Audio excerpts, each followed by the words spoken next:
금요 기도회가 있는 금요일입니다.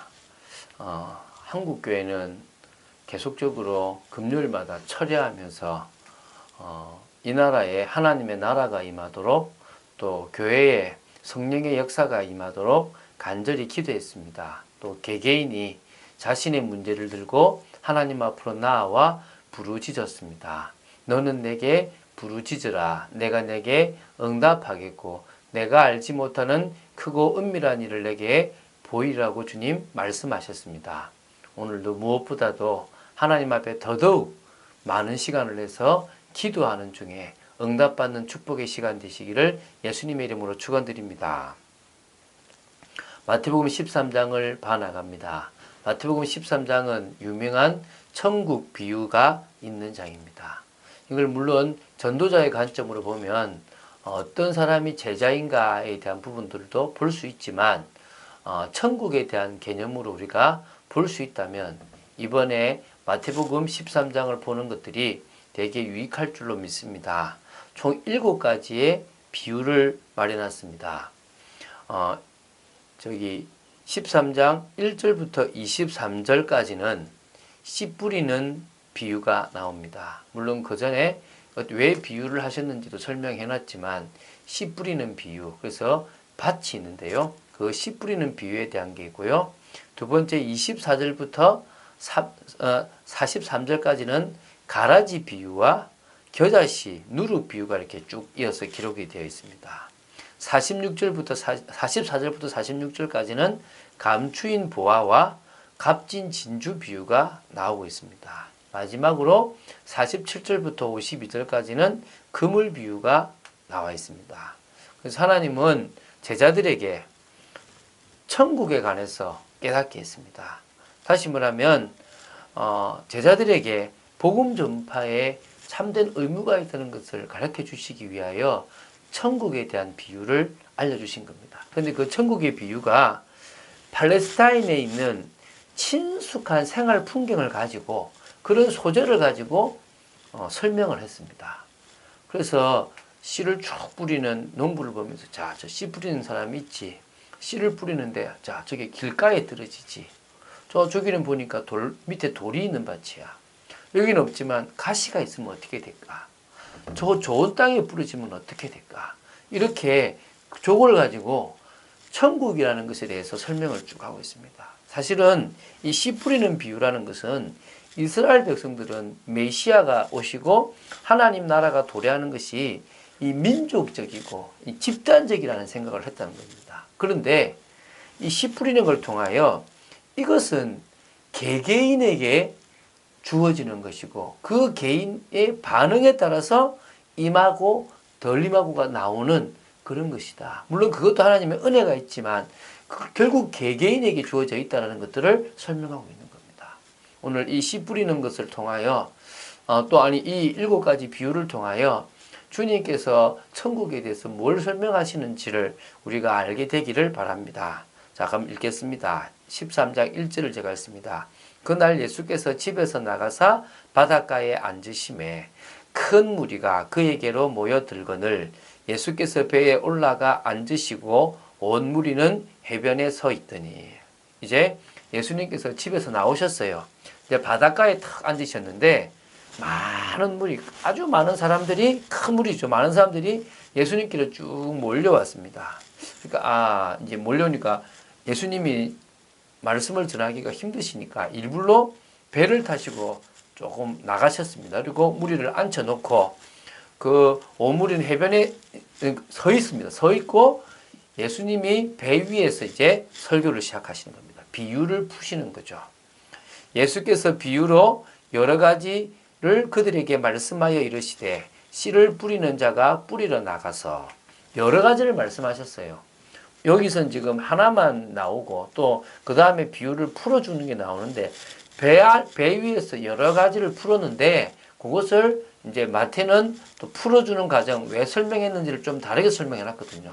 어차피 7가지 비유를 다 그 위에서 설명하셨을 수도 있습니다. 그리고 돌아가셔가지고 제자들에게 그 비유에 대한 이야기를 풀어주시기도 하셨습니다.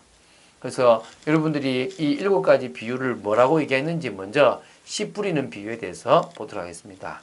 자, 뿌릴새 들어는 길가에 떨어짐에 새들이 와서 먹어버렸고, 길가와 같은 밭이 있는데 결국은 천국은 복음의 씨앗을 뿌려서 좋은 땅을 같은 그런 영혼을 찾아내는 거예요. 그게 이제 천국입니다. 근데 그걸 설명하는데 길가와 같은 사람들이 있다는 거죠. 그 설명이 다음 주에 내일 또 있으니까 그건 또 이제 저기 아마 다음 주 될 것 같은데요. 그거에 대해서는 또 저기 정말 또 보고요. 더러는 흙이 얕은 돌밭에 떨어짐에 흙이 깊지 아니하므로 곧 싹이 나오나 해가 돋은 후에 타서 뿌리가 없으므로 말랐고, 뿌리가 내려지지 않는 돌밭. 신앙생활에 있어서 이렇게 믿음의 뿌리 이게 내려지지 않아서 결국은 다른 것 때문에 시험 들어서 떠나버리는 사람들이 있겠죠. 또 들어는 가시떨기 위에 떨어짐에 가시가 자라서 기운을 막았고, 자신은 자라고 싶은데 뭔가 가시가 막아가지고 여러 환경들이 막아서 자라지 못하는 경우도 있습니다. 들어는 좋은 땅에 떨어짐에 어떤 것은 100배, 어떤 것은 60배, 어떤 것은 30배의 결실을 하였느니라. 귀 있는 자는 들으라 하시니라. 오늘 시간 들어는 좋은 땅. 어떤 사람은 이게 좋은 땅에 떨어지는데 좋은 땅에 떨어지니까 열매를 맺어가는 게 100배의 열매를 맺든 60배의 열매를 맺든 또 뭡니까? 30배의 열매를 맺든 맺게 되는 겁니다. 귀 있는 자는 들으라고 얘기합니다. 하나님이 원하시는 진짜 귀가 있는 사람은 이 하나님께서 이 천국에 대해서 말씀하시는 것을 봐야 될 줄 믿습니다.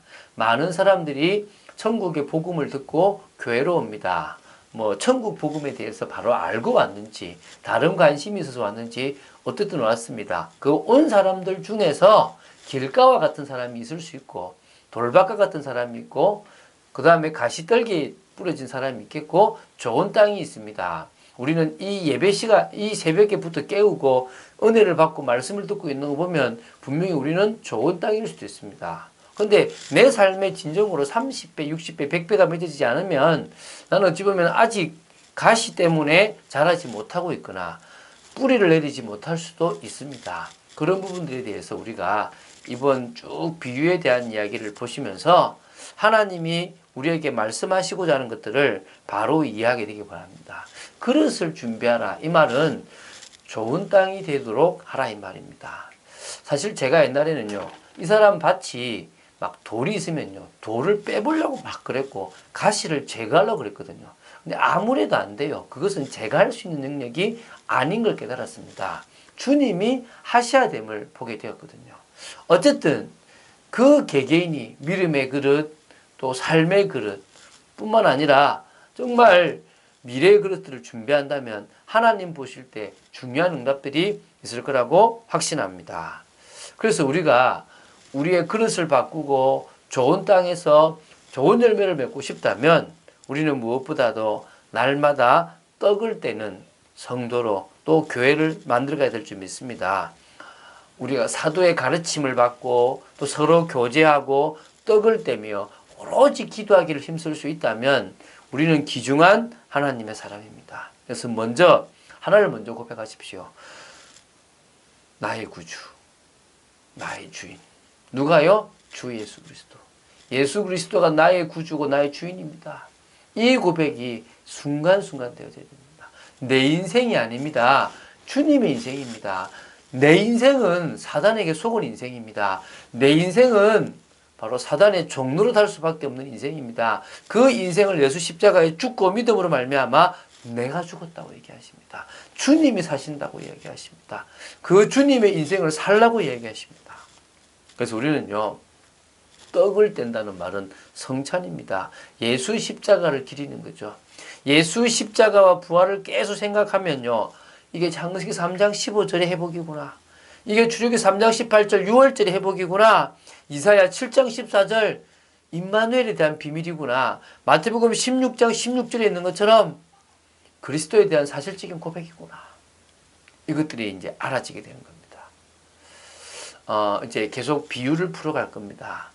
좀 우리가 천국 복음에 대한 하나님 나라에 대한 것으로 우리가 이 비유를 볼 수 있다면 축복일 것입니다. 하나님이 우리에게는 믿는 자에게는 이 비유를 이 복음의 말씀을 더 깊이 알게 하도록 주셨고요. 불신자들은 정말 깨닫지 못하게 하려고 그 일을 하셨다고 합니다. 얼마나 우리가 감사합니까? 주님이 우리에게 이런 복음을 더 깨닫게 하시고 더 누리게 하시는 것. 그래서 우리는 늘 언제나 과거와 현재와 상관없이 이 복음의 비밀을 증거하는 축복의 인생이 될 줄로 믿습니다. 오늘 누구보다 기도하시고 응답받으시고 체질이 새벽 깨우는 체질로 바뀌기를 예수님의 이름으로 축원드립니다. 주는 그리스도시요 살아계신 하나님의 아들이심을 고백합니다. 말씀 따라가기를 간절히 원합니다.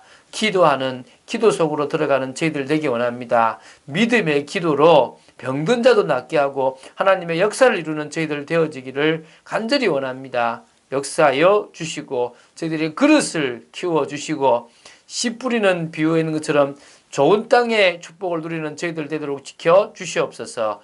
주 예수 그리스도 이름으로 기도드립니다. 아멘.